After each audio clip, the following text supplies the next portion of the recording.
안녕하세요. 조윤 목사입니다. 오늘 로마서 9장에 있는 말씀을 계속해서 읽어가 보려고 합니다. 오늘 말씀은 로마서 9장 19절 이하에 있는 말씀부터 보도록 합니다.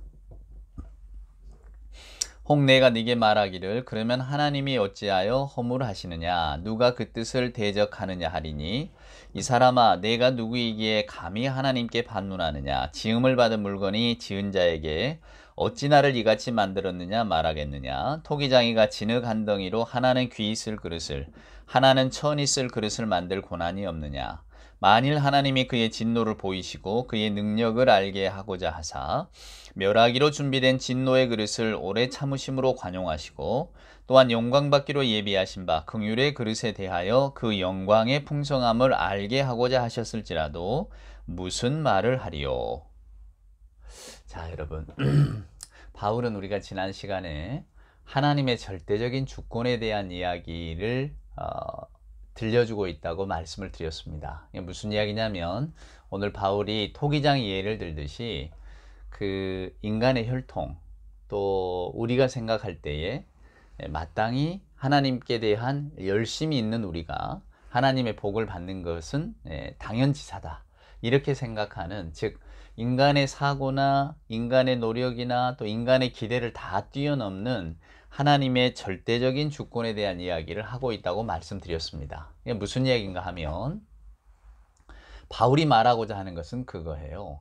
우리가 그 아브라함의 예를 들어서 알듯이 약속의 자녀, 하나님의 주권적인 선택을 입은 자녀가 진정한 하나님이 선택한 씨라는 겁니다. 그래서 아브라함의 이야기를 할 때에 뭐 이스마엘도 다 아브라함의 씨잖아요. 그렇지만 이삭이 하나님이 선택한 씨이고 또 이삭에게도 두 아들이 있었지만 야곱이 하나님이 선택한 씨이다. 그것에 대한 근거는 유일하게 하나님의 주권적인 의지뿐이다. 이렇게 이야기를 했단 말이죠. 이게 우리 생각에는, 우리는 제가 지난 시간에 그 치악산 이야기도 해드렸습니다만은 인과응보란 말이에요. 뭔가 잘못을 했으면 벌을 받고 또 뭔가 좋은 일을 우리가 얻으려면 거기에 대한 그 원인과 결과가 있어야 된다고 하는, 이게 좋은 일에 대한 어떤 결과가 있어야 된다고 하는 그런 생각이 너무나 뿌리 깊게 우리를 사로잡고 있단 말이에요. 그 중국 명나라 말 뭐 한 5, 600년 전이죠. 그 원요범이라고 하는 사람이 살았어요. 근데 이 사람이 자기 팔자 고친 이야기를 요범사훈이라고 하는 책에 남겼는데 거기 보면 그 재밌는 이야기가 나와요. 중국 사람들이 그 책을 그렇게 좋아한대요. 왜? 복 받는 거 좋아해서 그 팔자 좋아한다고 하잖아요. 팔하고 복이라는 발음하고 똑같으니까. 이제 이 사람이 처음에 이 올려보면 사람 이야기입니다. 자기 이렇게 팔자를 보니까 자식이 없고 공부는 하지만 벼슬은 못 얻고 그리고 결정적으로 50 넘으면 죽는다 이거예요. 50 되던 해에 죽을 것이다. 뭐 50이야 그렇게 적은 나이는 아닙니다. 그때 당시에. 그래도 좀 억울하잖아요. 자식도 없고 벼슬도 못하고 또 50이면 죽는다고 하니, 그래서 이 사람이 자기 팔자를 한번 고쳐보리라 생각을 했대요. 그래갖고 누가 뭐 조언을 했겠지. 그래서 한 3,000가지 착한 일을 하리라. 적선. 착한 일을 하리라. 이렇게 마음을 먹었다네요. 그래서 이제 무슨 일을 하면 자기가 이렇게 착한 일을 기록을 하는 거예요. 또 부인에게도 부탁을 합니다. 근데 부인은 이제 글을 모르니까 그냥 이렇게 동그랗게 그 거위 깃대를 갖다가 동그라미 이렇게 표시를 하면서, 그리고 이렇게 그 숫자를 세 가는 거예요. 뭐 가난한 사람에게 음식을 나눠줬다. 동그라미. 뭐 새 한 마리를 살려줬다. 동그라미. 물고기를 잡았다가 방생했다. 동그라미. 이렇게 3,000가지를 다 끝냈답니다. 이 3,000가지가 계속해서 이렇게 쌓여간 거죠. 이 사람의 운명이 어떻게 변했겠습니까? 먼저 자식이 생겼대요. 자식이 생겼고, 그리고 53세에 죽을 것이라는 것, 50세쯤 되면 죽을 거라는 게 박혀서 70세까지 살았고, 또 결정적으로 벼슬도 했어요. 고을 현감, 우리 식으로 말하면 군수까지 했다 그 말입니다. 그래서 이 사람이 자기 이야기를 책으로 낸 거예요. 사람들아, 인생을 바꾸려면 이렇게 해라. 근데 그 1번이 뭐냐면 적선해, 적선. 착한 일 많이 해라. 뭐 두 번째 인생의 스승도라. 뭐 그러니까 뭔가 고민이 있으면 그 선생님에게 물어봐라 이러는 건데, 그렇죠 여러분? 그래서 그 요범사원이라고 하는 책이 이렇게 인기랍니다. 우리는 이런 생각에 굉장히 많이 젖어 있어요. 인간의 운명이라는 것은 우리가 뭐 바꿀 수 있고 또 뭐 선한 일을 하면 된다. 뭐 요런 식. 그러니까 결국 그 이 이야기들이 가리키는 바가 뭐냐면 인과응보입니다. 다 원인이 있고 결과가 있는 것이고 인생에도 어떤 그 흘러가는 흐름이 있을 것이다. 착한 사람 복을 받고 나쁜 사람 벌을 받는 게 마땅한 거 아니냐. 그리고 그것이 인간의 기대가 된 거죠. 근데 우리가 이렇게 세상을 바라보면 어찌 세상이 그렇게 흘러갑니까? 오늘 사도 바울은 이스라엘 백성들에게, 특별히 로마의 교회에 있는 유대인들에게 이런 이야기를 하고 있는 거예요. 여러분, 우리가 유대인이라고 해서 하나님의 사랑을 100% 받고 유대인이라고 하는 것이 우리가 하나님의 영광의 나라, 영광의 생명을 소유하는 자격이 주어졌다고 생각하지 마세요. 그것은 하나님께 있는 겁니다. 우리 생각에 유대인이니까 우리가 다 됐다 이렇게 생각할지 몰라도 하나님의 절대적인 주권은 그렇게 안 흘러간다 그 말이에요. 절대 주권자로서 하나님의 사랑과 긍휼은 당신이 원하는 방향으로 흘러간다 그 말입니다. 그래서 흙과 토기장이 비유를 이야기하는 거예요. 자, 토기장이는 그 흙을 가지고 그릇을 마음대로 빚는단 말이에요. 근데 우리가 전라도 무안에 그 황토흙이 유명하니까 전라도 쪽에 황토 땅이 유명하잖아요. 우리가 전라도 땅에서 난 흙인데 그러면 우리 이 좋은 질 좋은 황토인데 다 좋은 그릇을 만들어야지 뭐 요강 같은 거 만들면 되겠냐 이럴 수 있냐 그 말이에요. 그럴 수 없다는 겁니다. 전적으로 만드는 사람이 마음이라는 거죠. 그러니까 하나님께서 진노를 보이시고 능력을 보이려고 하사 오늘 22절의 말씀처럼 멸하기로 준비된 진노의 그릇을 오래 참음으로 관용하시고, 우리 유대인들의 생각이 그랬잖아요. 유대인 말고는 다 하나님께서 진노하실 거야, 멸망시키실 거야. 근데 하나님께서 아니야, 난 여기는 오래 참을 거야. 그리고 23절에 있는 것처럼 영광 받기로 예비하신 바 긍휼의 그릇에 의해서는 그 영광의 풍성함을 알게 하고자 하셨을지라도, 즉 하나님의 영광과 사랑이 얼마나 큰가를 보여주시려고 하나님이 그 그릇들에게 이미 깨지고 우리가 생각할 때는 저건 멸할 그릇이야 라고 하는 것을 하나님이 예쁘게 보기로 작정하셨다면 거기에 대해서 누가 시비할 수 있겠냐 그 말이에요. 하나님의 절대적인 주권을 강조하는 거죠. 자, 그래서 24절 보세요. 그 그릇은 우리니 곧 유대인 중에서 아니라 이방인 중에서도 부르신 자니라. 로마 교인들 다 이야기하는 거예요. 우리들입니다. 호세아의 글에도 이르기를 내가 내 백성 아닌 자를 내 백성이라, 사랑하지 아니한 자를 사랑하는 자라 부르리라. 너희는 내 백성이 아니라 한 그곳에서 그들이 살아계신 하나님의 아들이라 일컬음을 받으리라 함과 같으니라. 그러니까 내 백성이라고 하는 것이 호세아도 다 유대인들에게 주는 이야기죠. 이스라엘 백성들에게. 그러니까 하나님께서는 우리만 선택한 게 아니다 그 말이에요. 하나님께서 그렇게 하시고자 하는, 하나님께서 사랑하지 아니한 자를 사랑하는 자라 부르는 것은 다 이것은 하나님의 절대적인 주권에 있다고 하는 말과 똑같다 그 말입니다. 그러니까 여러분, 로마 교인들에게, 유대인들에게는 유대인이라고 자랑할 것 없고, 또 이방인이라고 해서 우리가 예수를 믿을 때는 좋았는데 막상 교회 안에 들어와 보니까 우리가 유대인이 아닌 게 좀 후회스럽다, 이런 생각 가질 필요도 없다는 거예요. 그러니까 결국 바울이 말하고자 하는 것은 예수 그리스도라고 하는 그 이름 안에서는 어떤 조건이고, 또 우리가 그동안에 가져왔던 사회적인 편견이나 사회적인 자부심이나 이런 것들, 또 우리끼리 우리 민족 다 필요 없다는 거예요. 예수라고 하는 큰 틀에서는 그것이 다 녹아진다, 그 이야기를 하고 있는 겁니다. 그러면 여러분, 그것의 반대는 뭘까요?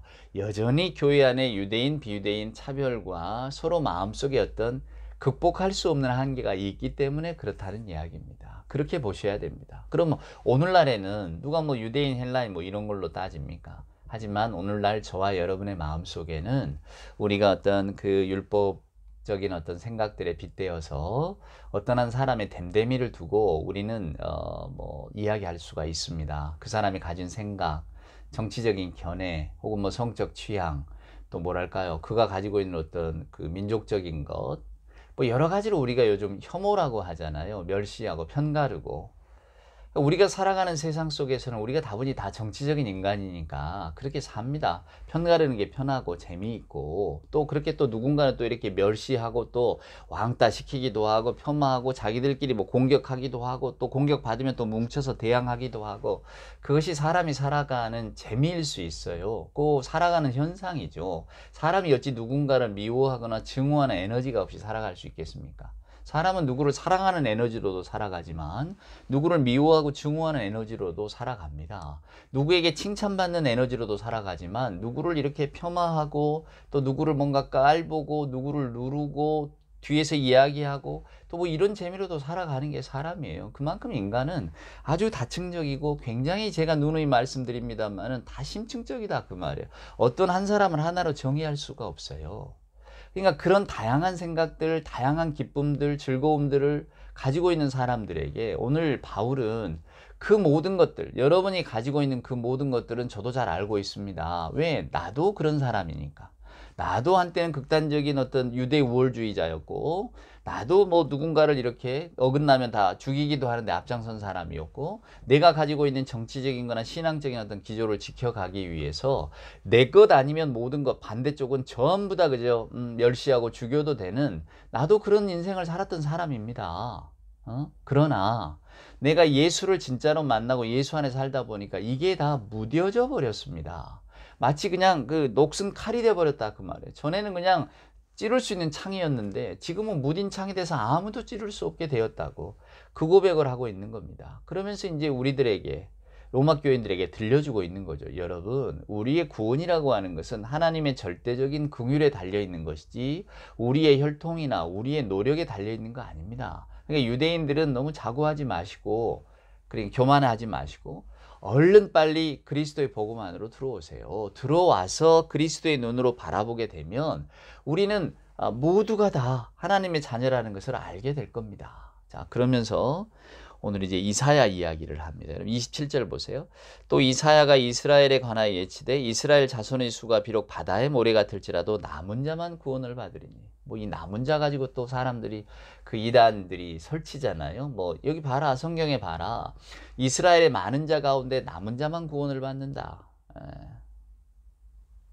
그런 이야기를 만들어 보셨습니까? 구루터기니 남은 자니. 이 땅에 예수 믿는 사람이 많아도 우리만 남은 자 아니냐, 뭐 이런 식의 이야기를 합니다. 다 거짓입니다, 여러분. 다 거짓이에요. 그런 걸 누가 주장할 수 있단 말입니까? 그러니까 오늘 바울의 이야기를 곡해해서 그래요. 바울의 이야기는 뭡니까?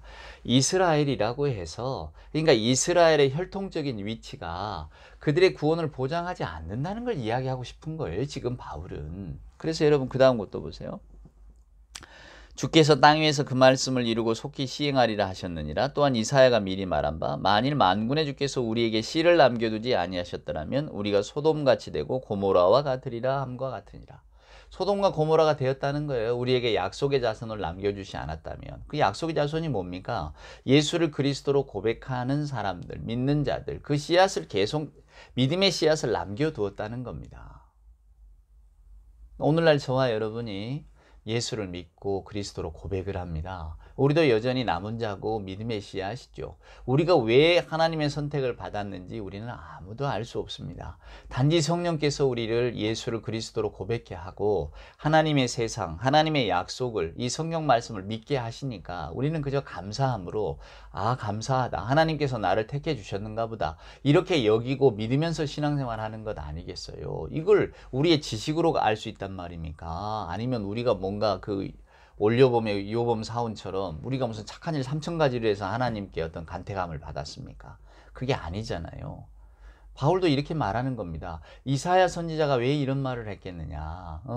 우리 안에 진짜 믿는 자를 남겨두지 않았다면 우리는 다 소돔과 고모라 같았을 것이다. 즉 유대인들이 많아도 예수를 안 믿으면 다 소돔과 고모라 같다는 겁니다. 우리는 다 멸망의 씨앗들이라는 거예요. 그러나 그 중에도 하나님께서 믿는 자들을 남겨두셔서 오늘날 우리가 예수를 그리스도로 고백하고 있지 않느냐. 오늘 바울의 이야기는 그겁니다. 그러니 여러분, 우리가 예수를 그리스도로 고백했다는 것은 결국 우리의 잘남도 아니요, 우리의 지혜로움도 아니요, 우리가 선해서도 아니요, 하나님의 절대적인 주권에 의해서 선택된 자, 우리를 왠지 몰라도 약속의 씨로 그냥 하나님께서 거두어 주셨기 때문에 오늘 우리가 지금 교회 안에 모여 있는 것 아닙니까? 그러니까 그 기쁨을 아시고 제발 다른 걸로 다툼하지 마시고 우리 예수가 그리스도라고 하는 이 사실 하나 잘 믿고 또 많은 사람들에게 이 사실 좀 전하면서 복되게 사십시다. 지금 그 이야기입니다. 여러분 30절 보면 그런즉 우리가 무슨 말을 하리요? 의를 따르지 아니한 이방인들이 의를 얻었으니 곧 믿음에서 난 의요. 의의 법을 따라간 이스라엘은 율법에 이르지 못하였으니 어찌 그러하냐? 이는 그들이 믿음을 의지하지 않고 행위를 의지함이라. 부딪힐 돌에 부딪혔느니라. 무슨 이야기입니까? 믿음을 의지하지 않고 행위를 의지함이라. 이제 10장에 보면 이것을 바울은 자기의란 표현을 합니다. 제가 누누이 여러분께 말씀을 드리는 이 인간의 죄성, 인간의 죄라는 게 자기의를 주장하는 것 아닙니까? 결국 뭡니까? 믿음을 의지하지 않고 내가 하나님의 구원을 이루어내겠다 하는 겁니다. 그것이 행위로 나타나는 거죠. 자, 행위를 선하게 가져가는 그런 결심이야 누가 나무라겠습니까? 하지만 그것을 가지고 다른 사람들을 판단하기 때문에, 그리고 그것을 가지고 우리가 구원 백성이니 아니니라고 하는, 마치 하나님의 선택이 내 행위에 의해서 좌지우지 되는 것처럼 말을 하기 때문에 바울은 그게 잘못됐다는 거예요. 나도 한때는 그 속에 살아봤던 사람이기 때문에 내가 이걸 너무나 잘 알고 있습니다. 그 말을 하고 있잖아요. 자, 부딪힐 돌에 부딪혔다. 33절에 보면 기록된 바 보라 내가 걸림돌과 거치는 바위를 시온에 두노니 그를 믿는 자는 부끄러움을 당하지 아니하리라 함과 같으니라. 자, 예수 그리스도의 십자가가 어떤 의미입니까? 오늘 말씀이 나온 것처럼 걸림돌과 거치는 바위 같아요. 주님의 그리스도의 십자가는 행위구원을 깨부시는 거잖아요. 혈통구원도 깨부시는 거잖아요. 이스라엘이 우리가 의를 받았습니다. 그 의가 뭡니까? 할례와 율법입니다. 할례와 제사입니다. 우리는 이 세 가지를 다 가지고 있습니다. 할례와 율법과 제사를 다 가지고 있어요. 하나님께 예배하는 민족입니다. 그럼 우리가 이 의를 가지고 하나님을 만날 수 있지 않겠어요? 아니라는 거예요. 다 깨어졌다는 겁니다. 하나님께서 그러면 의가 없던 자들, 아까 30절에 말한 것처럼 의를 따르지 아니한 이방인들이 의를 얻었다. 이게 뭡니까? 절대적인 하나님의 주권이요, 그리스도를 통한 하나님의 말할 수 없는 사랑이셨다, 그 말입니다. 바울이 그걸 깨달아 알았다는 것이고 이제 로마 교인들에게 그 이야기를 들려주고 있는 거예요. 결국 여러분, 이 이야기가 겨냥하고 있는 관역은 뭘까요? 여러분, 우리가 예수라고 하는 이름을 주춧돌을 삼아서 한 교회, 한 교우로 모여 신앙생활을 한다면 이제 유대인이니 비유대인인지 이런 생각들은 다 버립시다. 그리고 또 유대의 전통을 따라서, 어차피 유대인들이 많이 있을 거니까 유대의 전통을 따라서 절기를 지키네, 음식 규정을 지키네, 이런 건 역시도 예수라고 하는 이름 속에서는 다 녹아져 버리는 거니까 굳이 이것을 교회 안에서 걸림돌로 삼지 맙시다. 이방인들에게 이것들을 요구해서 이런 것을 따라오지 않는다고 해서 당신은 교회의 일원으로서의 자격이 없어, 이렇게 만들지 맙시다, 이렇게 말하는 거예요. 그러니까 오늘 이 로마서는 굉장히 저와 여러분에게 그 넓고도 넓으신 하나님의 품을 이야기해 주고 있습니다. 하나님의 사랑을 이야기해 줘요. 우리는 이렇게 반문하기 쉽죠. 아니, 교회 안에 질서가 없으면 어찌 됩니까? 교회 안에 어떤 규칙이 없으면 교회가 엉망이 되어버립니다. 교회가 은혜만 넘치지 뭐 치리도 없고 또 뭔가 규정도 없으면 교회가 참 힘들어집니다. 맞습니다, 여러분. 질서는 아름답고 선한 것 아닙니까? 뭔가 규칙이 있는 것, 위계가 있는 것, 어쩌면 아름다워 보일지 모릅니다. 그런데 여러분, 우리가 그것을 지키기 위해서 성경의 말씀, 하나님의 절대적인 사랑과 긍휼에서 혹은 예수 그리스도의 십자가에서 벗어나지는 않는가는 꼭 생각해 보셔야 합니다. 규칙이 없어도, 질서가 없는 것 같아도 교회는 다 질서를 세워갑니다. 우리가 무언가 교회를 향해서 안타까운 마음을 가지고, 야, 교회 갔더니 엉망이더라, 어중이 떠중이 다 모여서 다 자기 주장이 옳다고 떠들어대더라. 저도 교회 생활하면서 그런 거 많이 경험했습니다. 많이 보았습니다. 예, 또 어떤 그 교회들의 모임들에 가서도 야, 어찌 저러는가, 이런 거 많이 보았지만은, 그러나 여러분, 종국에는 하나님께서 어찌 됐건 간에 다 선한 길로 인도하시는 것을 보았습니다. 우리가 그 믿음을 갖고 오늘 저와 여러분이 멀리 나갈 것도 없이 우리들의 신앙생활, 그리고 우리들의 교회 이렇게 바라보실 줄 알아야 한다는 것이 오늘 제가 말씀드리고 싶은 요지입니다. 먼저는 우리가 그리스도의 사랑과 더불어서 이 모든 것들이 교회 안에서 우선이 되어져야 하는 것을 항상 기억하셔야 되고요. 거짓이라든가 자기 유익을 위해서라든가 마치 신앙을 자기 유익을 위해서 막 이렇게 이용하는 것 같은 그런 분들도 보죠. 그 진짜 신앙이 있다고 말할 수는 없지 않겠습니까? 그러니까 그냥 뭐 그런 거까지 다 받아들여서 가짜 신앙도 진짜 신앙 그러자는 게 아니고 저는 누구를 비난하거나 누구를 정죄하거나 우리 스스로가 우리를 너무나 잘 알잖아요, 여러분. 다 사람이 사는 모양이 다른 것 같고 집도 다르고 입성도 다르고 다 직업도 다르고 다른 것 같아도 저는 그렇게 생각합니다. 우리들의 인생의 종착역은 별반 다를 게 없다고 말입니다. 나이 들어가면서 혹은 뭔가 이렇게 한국에를 넘어오면서 그때 의미 있다고 생각했던 것들 다 그냥 의미 없다는 것, 별 큰 의미가 아니라는 것도 깨닫게 되고 인생이란 이런 게 참 별거 없는 것이구나 이런 생각 속에 빠져들 순간들이 저는 분명히 온다고 생각합니다. 후회하는 지점이 오는 거죠.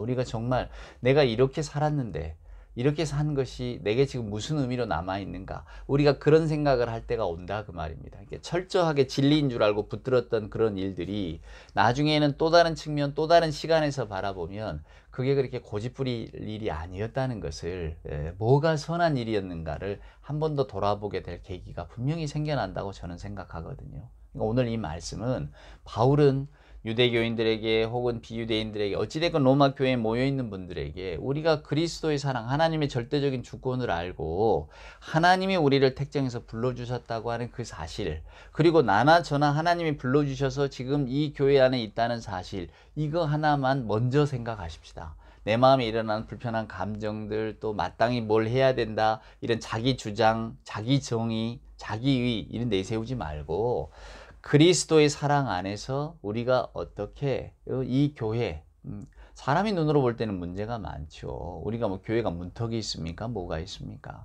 다 하나님의 사랑, 절대적인 사랑에 의해서 그 성령의 이끌리심에 의해서 다 우리가 끌려온 사람들 아닙니까? 교회 안으로. 그러니 하나님과 또 성령 하나님께서 하실 일들을 기다려야죠. 저는 그런 마음이 정말로 필요한 게 아닌가 생각합니다. 특별히 오늘날의 교회 안에서는요. 자, 로마서 9장은 이렇게 끝이 납니다.